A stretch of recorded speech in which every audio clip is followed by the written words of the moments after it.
Released 5 years after Doom Eternal, Doom the Dark Ages is a very different approach to this new trilogy's gameplay philosophy, but retains the same excellent foundation. Fast-paced, challenging combat chess with proactive resource management, just with a more grounded twist, weaving through bullet-hell projectiles and parrying enemy attacks. In short, the game is great. But where Eternal felt like the best version of the game it was trying to be, greatly improving upon its predecessor, The Dark Ages is more of a side grade that inadvertently lost some of the progress Eternal had already made. A slight regression that suggests a somewhat reactionary response to the often misinformed criticisms that Eternal still receives to this day. I greatly respect game director Hugo Martin and the team at id Software for taking the risk on a new, alternate approach to the Doom formula. But being different doesn't necessarily excuse being not as good. A conversation I've indulged on this channel beforehand across other game series that have faced similar problems. It's only due to Eternal raising the bar to such an extreme degree that I'm able to identify personal faults with the Dark Ages. Because as much as we can try to judge it in isolation, no piece of art exists in a vacuum. Just to be clear, I am very aware that my half a decade of experience with Doom Eternal and its DLCs greatly outweighs my 2 full playthroughs of the Dark Ages I've had so far. I found the default Nightmare difficulty to be too lenient in regards to player ammo and enemy health, so the second run I used for capturing video footage was played with the adjusted values seen here. I'm grateful for these options, but I don't think players should feel the need to customize their experience to have a good time. I certainly never felt I needed this in Eternal. The options for this replay may have been an overcorrection, especially after the developers updated the game to be more difficult by default, as some encounters left me with death counts worthy of a master level. But it was crucial in solidifying the strengths and weaknesses of the game's design, and I ultimately found this playthrough to be significantly more entertaining than my first.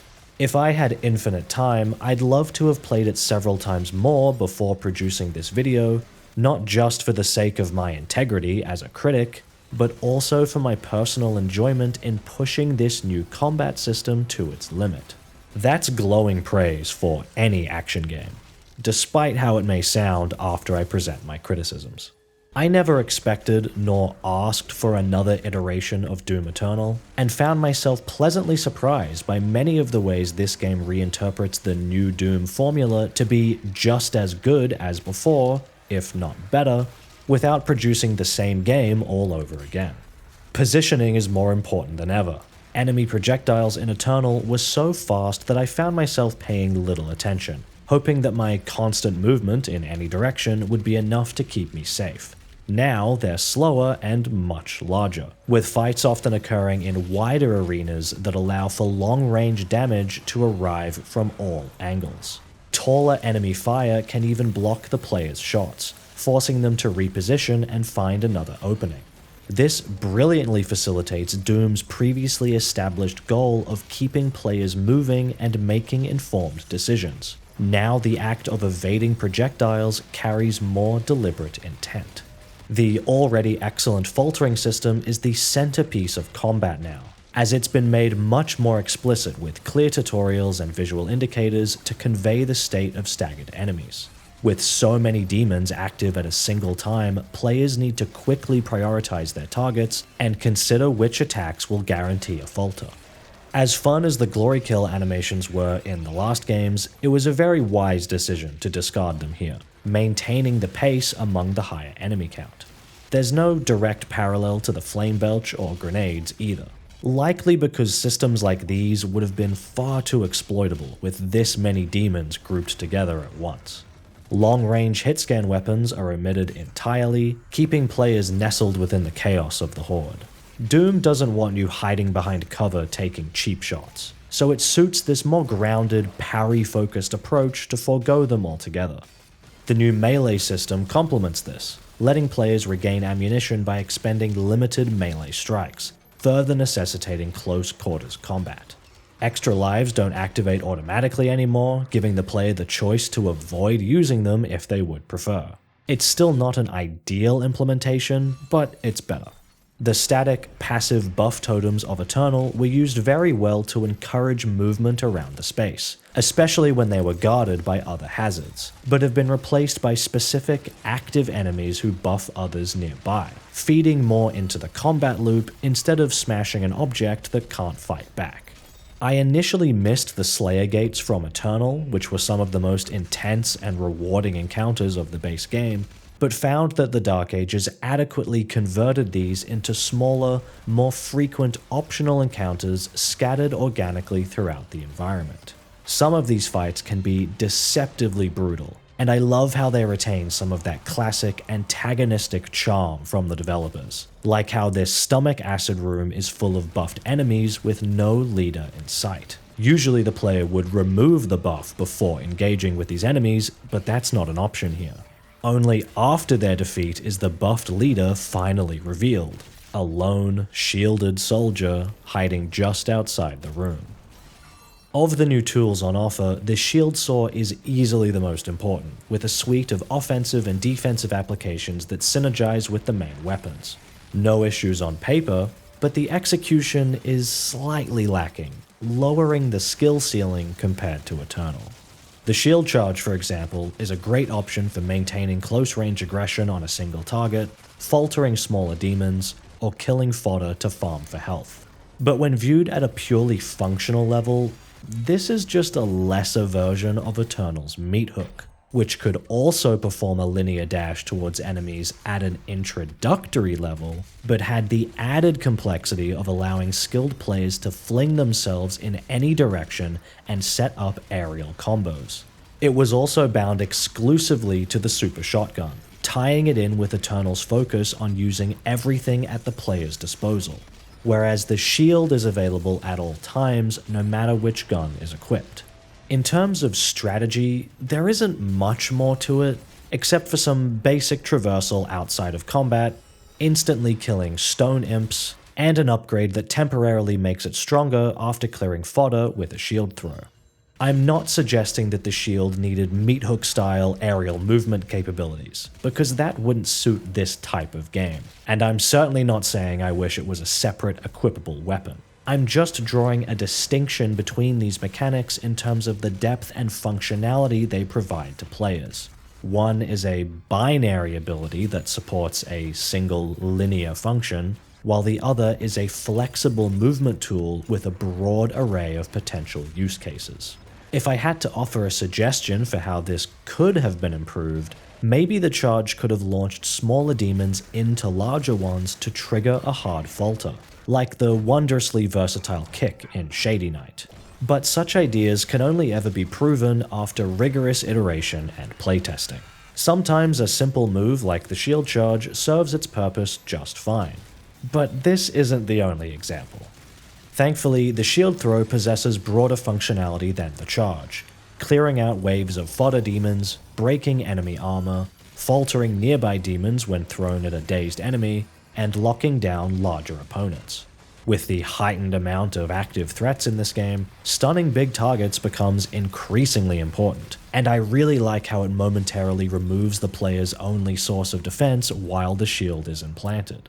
However, if there aren't other threats to distract you, it's far too easy to simply throw the shield and hold left click to take down a heavy demon with minimal effort, since they remain completely helpless in this state.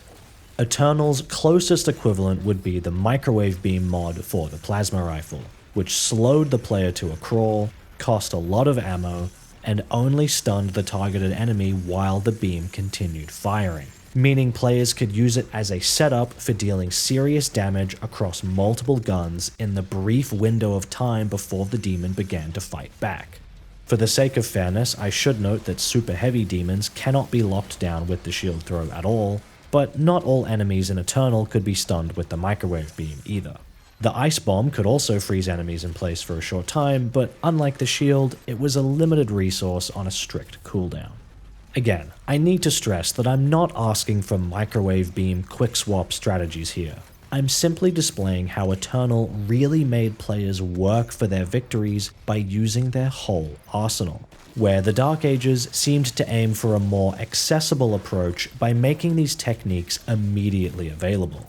Locking down enemies in this way wasn't something you'd see from the average player, so naturally it would need to be simplified to make it a core part of the loop when dealing with these enormous crowds of enemies. But this also made it too easy for experienced players like myself. This game's grander scale is likely the source of all my complaints, and I won't even be discussing the mech and dragon sections that, despite their visual spectacle and technical accomplishments, set the game back due to their mundanity. The kind of lowest common denominator choice I wouldn't have expected from these new Doom titles. These parts may have been better as arcadey, genre-shifting minigames in the vein of a Hideki Kamiya stylish action game, but that would be a shockingly bold choice for a Western game of this caliber. Finally, the parry is the worst offender here, because it's the most rigid mechanic of them all. I have nothing against parries in concept. They can be a really fun way to spice up an encounter by deploying them at just the right time. But the parry in the Dark Ages is simply overused, especially at close range with melee attacks from bigger enemies. I can't complain that the game introduces a new mechanic and then expects players to use it optimally. That would contradict my glowing adoration of Eternal, but engaging with these constant back and forth deflection dances makes the larger demons too homogeneous. Get in close, parry until they falter, shoot or punch, and repeat. When we're honest with ourselves, parries are glorified QuickTime events, where the player responds to an attack by pressing a single button. The timing is the same, and the response is the same. It's a binary reactive system. You press it at the right time, or you don't. I actually think Eternal's equivalent with the Marauder was more interesting, since it demanded strong positioning, aiming, and having the right gun ready at the right time, rather than relying on a whole other context-sensitive system.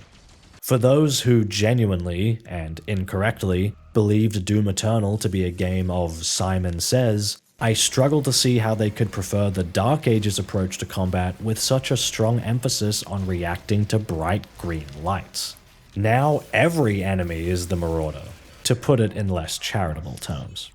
At least you don't always have to parry. The majority of enemies are still vulnerable to damage at all times, borrowing more from the excellent Armored Baron in Eternal's DLC than the base game Marauder. Just like how Witch Time became less interesting in the Bayonetta sequels by becoming virtually mandatory, shifting the dial from proactive towards reactive, parries have their place when they supplement the combat, not substitute it.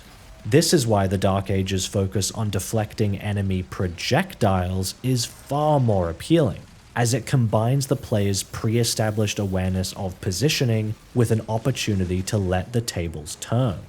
I can't always sit still and wait for the right time to click the button. I have to keep moving and manually seek out these projectiles to hit them back.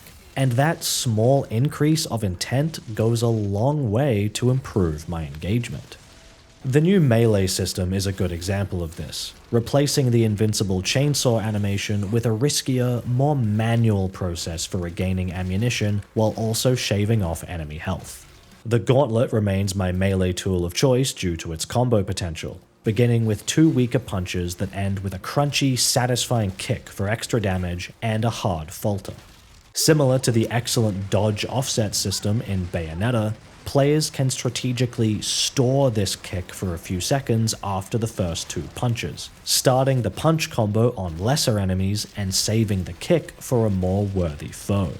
My only issue is that offsetting the kick is an automated process. There's no way for players to decide if they do or do not want to perform it, and there's no indication of how long the kick can be stored before the combo resets. There's also a problem with input buffering when trying to perform melee attacks and glory strikes. Sometimes the game holds the inputs for longer than I've intended and performs additional attacks I wasn't trying to do. These melee animations cannot be cancelled, so there's no way to block or parry incoming damage, which can be very frustrating. Conversely, sometimes the melee or weapon swap inputs don't register at all. Seemingly in an attempt to be, air quotes, less restrictive than Eternal, the Dark Ages has created a much simpler, more repetitive gameplay loop, discouraging spontaneous usage of all the player's available tools and instead enabling and encouraging them to fire the same weapon non-stop. Many weapon upgrades lean into enhancing the existing properties of each gun instead of providing them with distinctive new utilities, and often incentivize repeated use, like firing the cycler long enough to trigger a damage buff, or regaining ammo while shooting the Ravager so the player can continue firing without thinking. I didn't expect Doom Eternal combos here, but the weapon swap speed currently feels far too slow for a game this fast, especially since it also causes Doomguy to lower the shield, leaving the player defenseless. Weapons can't always be directly switched to either. Instead, they occupy one of two slots per class, sometimes necessitating 2 weapon swap animations just to equip a desired gun. I initially thought this was a limitation to support controllers, but there's no per gun bindings for keyboard and mouse either, making this another minor inconvenience that discourages proactive gun variety. If most guns are equally viable for every situation, upgraded weapons perform best when repeatedly fired without swapping, said weapon swapping is slow and leaves players vulnerable, and it's unlikely they'll ever run out of ammo in the first place, why would they go out of their way to experiment with their other guns? I know I certainly did, out of an intrinsic desire to see what the game had to offer, but actively punishing such a mindset comes across as an overcorrection to appease the vocal minority who refused to engage with Eternal systems. Doom 2016 was already criticized for its indifference towards player weapon use, and while I still think the Dark Ages is the better game, I can only see this particular element as a regression. A black belt of Eternal is basically someone who understands how to use everything. With 2016, it was more like, I got these 2 attacks that are really good, and when it matters, I'm gonna fucking abuse these. I understand the decision to make the guns less synergistic between each other, instead focusing on how they complement the shield and melee, but I'd have probably liked that a lot more had the shield been more versatile as well. There is some potential here for incentivizing skillful use of different guns in their stackable status effects, like applying shock with the cycler to increase damage, burning demons for armor drops with the combat shotgun, and activating the Shredder's pincushion ability to deal a large area of effect blast. But the slow weapon swap speed makes this feel suboptimal, and I found that I couldn't stack these elements together in time before the demons reached critical health anyway. The interchangeable nature of each gun, and lack of real-time support for switching weapon mods, shield runes, and melee equipment shift Doom even further towards a build-focused philosophy commonly seen in RPGs. Something that anyone familiar with my past videos should know I am strongly against in skill-based action games. I don't want to sound too dramatic. I don't think it's a major issue against the Dark Ages, but this is bordering on too much. And I wasn't thrilled with the less intrusive but similar elements in the past games either. There aren't many AAA action games these days that are anything like Doom. This series should pride itself on abandoning conventions seen in other mainstream titles, expecting players to think on their feet and rely on all the mechanics, instead of sifting through menus to optimize their playstyle. Thankfully, this wasn't something I ever had to do in the game's graphics settings, as id Software have completely outdone themselves here on a technical and artistic level, crafting the most performant and visually striking game with fully implemented ray-traced global illumination that I've seen yet. I work with similar technology every day in Unreal Engine 5, so I was very pleased to barely notice any of the typical noise and ghosting that I'm accustomed to. You probably can't even perceive these examples over YouTube's video compression.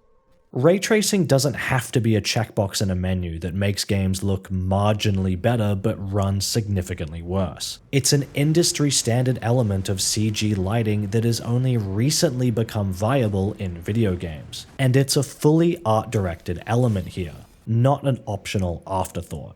Anyone demanding the ability to disable ray tracing is essentially asking for the entire game to be relit and reoptimized from scratch. In the same way that the Dark Ages can't be played on a PS4, it's about time that the newer features of PC hardware start getting used properly. However, this moody lighting can occasionally come at the cost of enemy readability. This was another minor issue from Doom 2016 that Eternal solved with its bold, colorful art direction and dedicated lighting sources for demons, which ensured their visibility even in darker areas. I can't complain at all about the medieval, Lovecraftian setting for the Dark Ages, because I think it's another fantastic example of doing something different without diminishing the series' quality. But I still believe Eternal to be the much more appropriate aesthetic choice, and a more faithful representation of Doom's 2D roots. It could still be gloomy and atmospheric, but also bright and fun, evocative of its playful, tongue-in-cheek tone. The Dark Ages accessibility settings didn't offer much to help in this regard. I don't want to desaturate the world and turn every enemy into a glowing light bulb, but maybe a subtle outline or specular highlight would help them stand out in these dimmer areas. Throwing in the occasional cloaked enemy feels almost cruel in this game, but again, I never found them this troublesome in Eternal. This isn't the only problem with conveyance either, because a sizable portion of my deaths have been caused by off-screen attacks, or projectiles passing through enemies that I had no chance of reacting to. Admittedly, this issue has lessened somewhat over time as I've gotten more comfortable with the game, but I don't think any action game should frequently have the player unsure of how they died, as it provides no information to help them improve, and makes the death feel unfair. Do you know what you did wrong? Are you motivated to go back? They'd be like, oh yeah, no, totally. Give me the controller. There's a tell, a sound effect. I saw it coming. I knew a second before it. Shit. When I left, like the readability of the pose, like I know what happened. The most common problem I found was the barrage of faraway projectiles from off-screen fodder. These are much more dangerous than any of the super heavy demons, and should be cleared out immediately before focusing on larger targets. Smaller, thinner projectiles can be difficult to spot when they're aimed directly towards the player camera, as their glowing trail isn't visible from this angle to help them stand out. If I hadn't said it enough already, this was rarely an issue for me in Eternal. Enemies were easy to track, and the vertical level design prevented them from easily launching long-range attacks from the other side of the arena. Perhaps I'm just not as experienced yet with the new enemies, but I feel the audio cues were much better in Eternal as well. Anyone who's ever played that game will vividly remember the sound of a tyrant locking onto them before firing. Large demons also spawn into the environment much faster than Eternal, and with a less noticeable lighting effect, reducing the time the player has to notice them before potentially getting attacked from behind. Sometimes the parry just doesn't work, and I'm unsure why. The sound effect will play, but I still take damage. Blocking doesn't always work either, and again, I'm not sure why. Even the optional threat detector feels half-baked, and sometimes completely dysfunctional. The icons for incoming danger don't rotate with the camera, making it very difficult to keep track of their source in 3D space amongst all the chaos. Sometimes I'll die from an off-screen attack with zero warning beforehand, even when I'm exiting a scripted animation. Or I'll panic from a bunch of damage warnings across the screen, only to turn around and see nothing there. These toxic cloud hazards are also easily lost amongst the noise, particularly against this grass of similar color.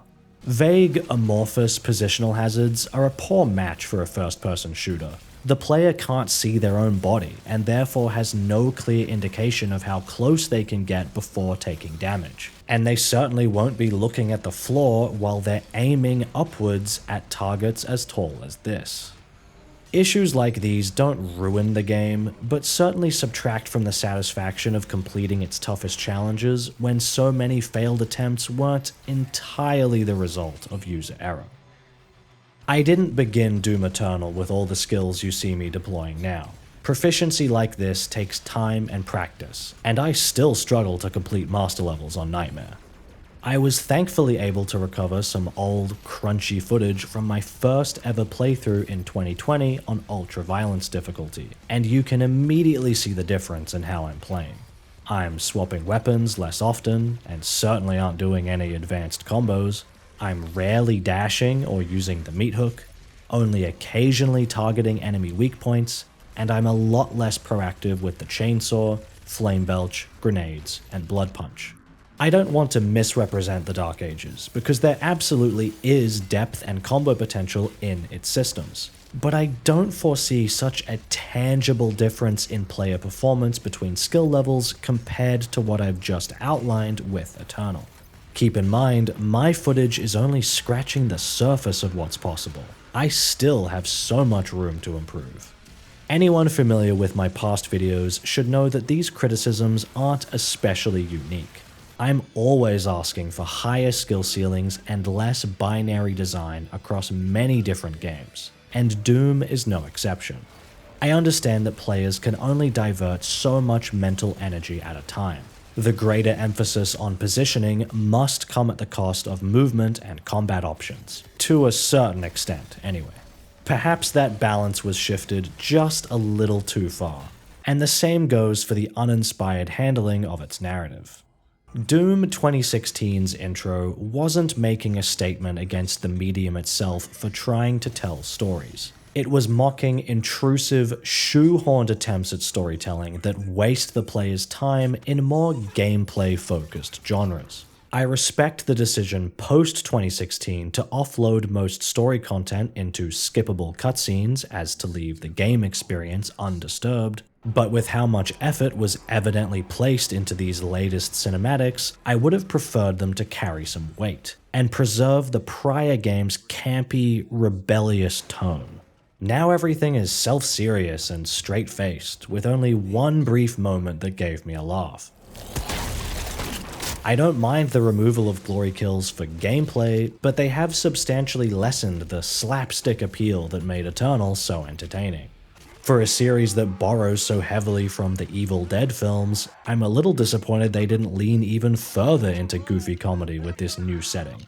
Not that I want Doom to become completely irony poisoned, but this premise is inherently silly, and it enhances the power fantasy to see it treated as such, but in a sincere, loving way.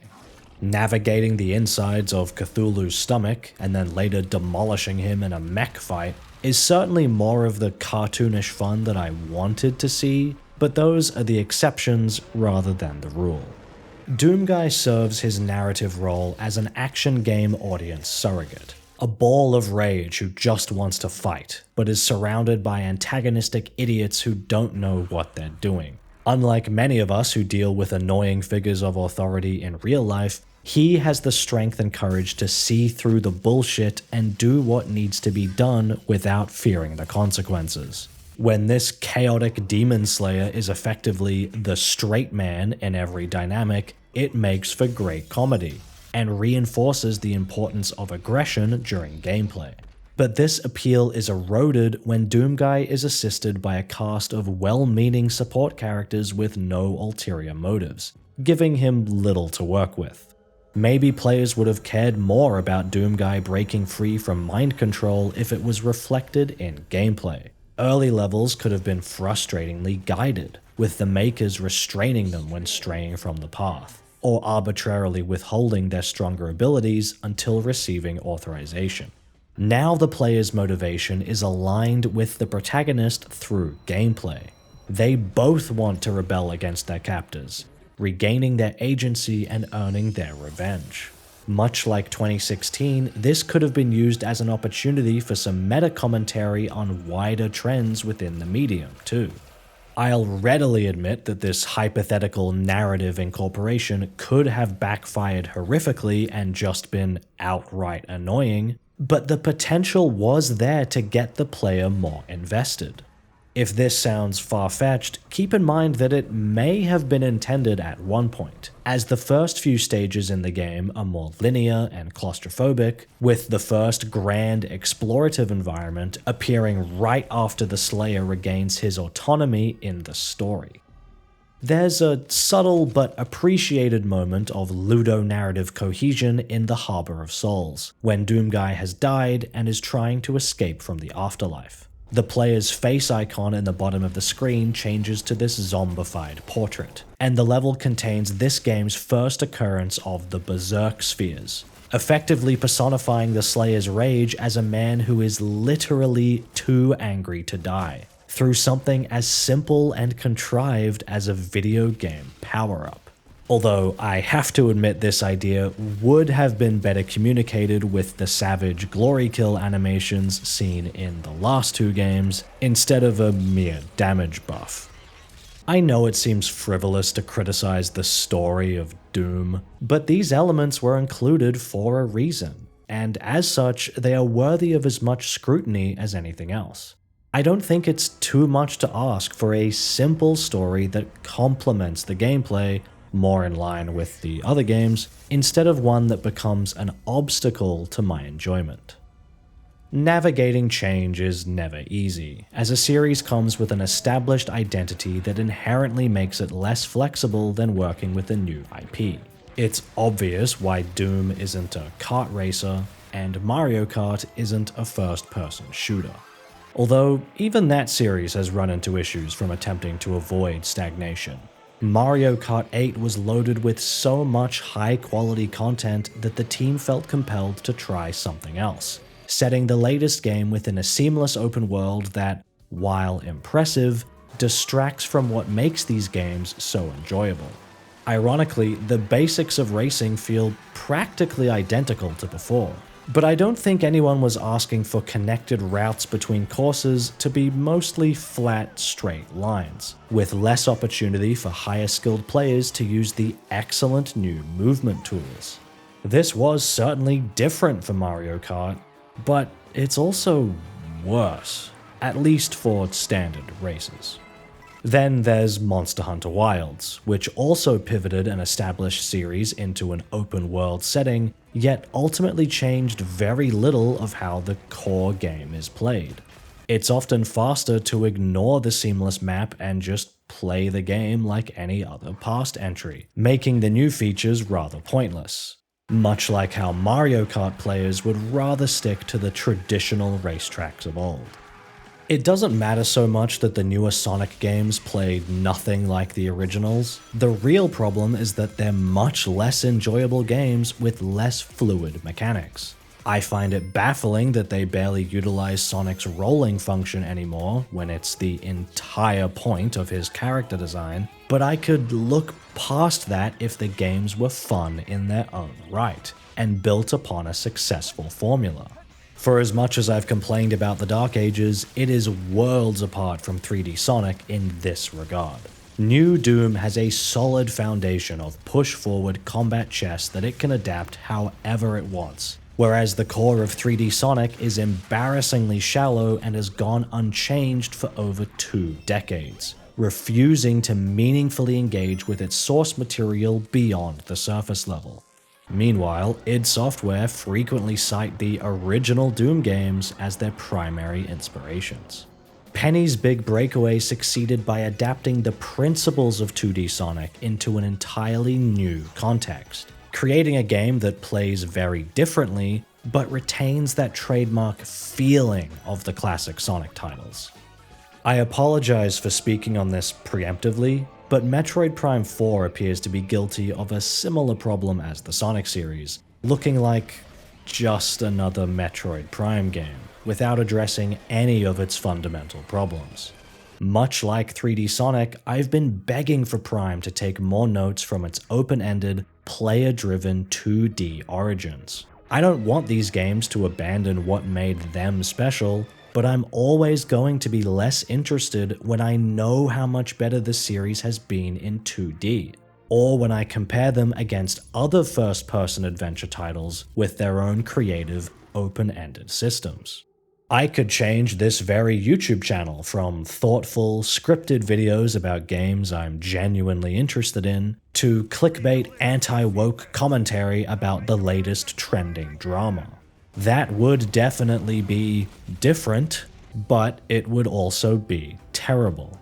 Comparison doesn't have to be the enemy of originality. If anything, comparing works against each other should be used to help identify the strengths and weaknesses of each, particularly if they share similar concepts. How can I confidently declare a certain feature would improve a game if I don't have any prior examples to use as reference?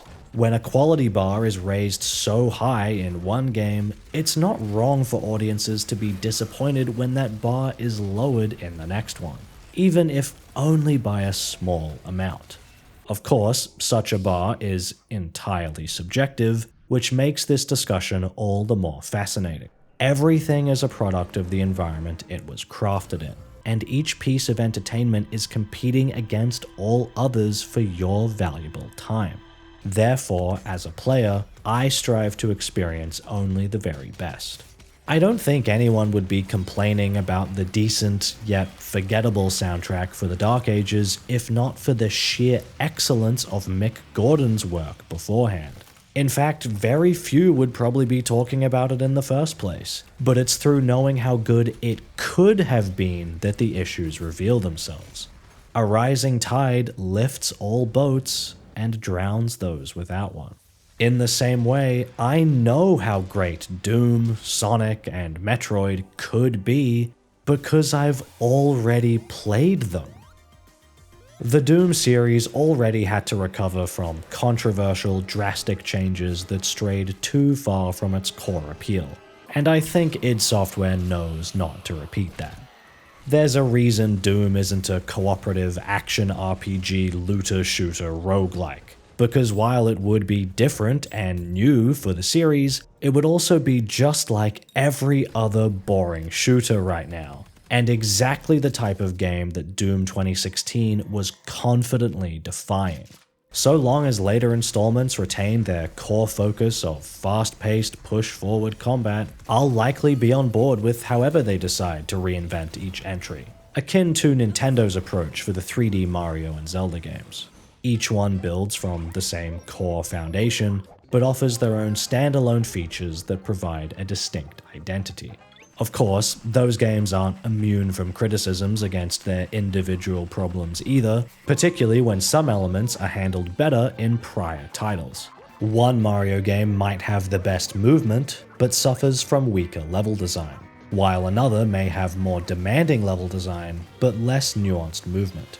It's entirely valid to notice these distinctions and dream of a game that gets everything right in one single package, which may not always be feasible with the nature of game development, but it's not impossible either.